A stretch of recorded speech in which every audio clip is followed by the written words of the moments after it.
Bem, a fisiopatologia no transtorno do pânico ainda é uma área cinzenta, ainda é uma área nebulosa. Nós temos aqui três principais teorias. Então, a primeira seria a hipótese neuroanatômica, a segunda hipótese seria dos gatilhos introspectivos, a terceira seria a hipótese dos circuitos envolvidos. Então, na hipótese neuroanatômica, eles acreditam que pessoas que sofrem do transtorno do pânico, elas teriam algumas regiões do cérebro mais ativadas. Então, seriam regiões como, por exemplo, a amígdala, que é responsável pelo medo, o hipocampo, que é responsável pela formação e recuperação de memórias. Então, no caso de uma pessoa que está sofrendo do transtorno do pânico, seriam memórias negativas e pode ser inclusive de um ataque de pânico que essa pessoa já possa ter tido anteriormente.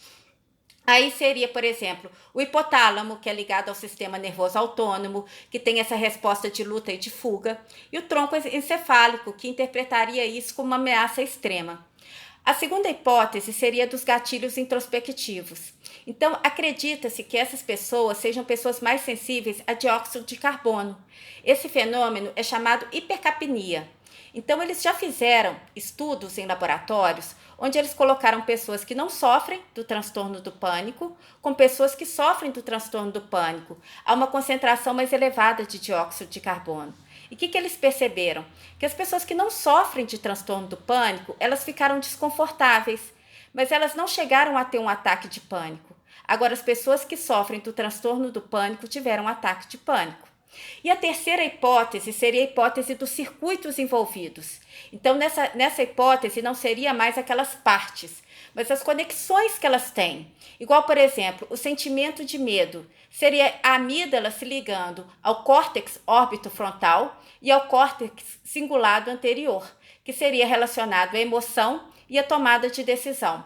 A esquiva, por exemplo, seria a amígdala ligada à substância cinzenta, que teria aquela coisa da evitação e da esquiva de situações que essas pessoas entendem como ameaçadoras. E a produção endócrina do medo, que seria o hipotálamo, a hipófise adrenal, que produziria hormônios como, por exemplo, o cortisol. E a gente ainda tem o looping córtex cortical. Por exemplo, o córtex seria a nossa parte cognitiva, o estriado seria a nossa parte responsável pela recompensa e o tálamo funcionaria como uma estação de transmissão. Então, essas três partes, elas estariam desreguladas. Então, eles mandariam, o tálamo ficaria mandando mensagem para o córtex, que é a parte cognitiva, que mandaria mensagem para o estriado. Então, essa pessoa ficaria interpretando situações onde não se deveria ter medo como a situação para se ter medo. Por exemplo, ela teria medo de sair à rua e de ter novamente um ataque do pânico.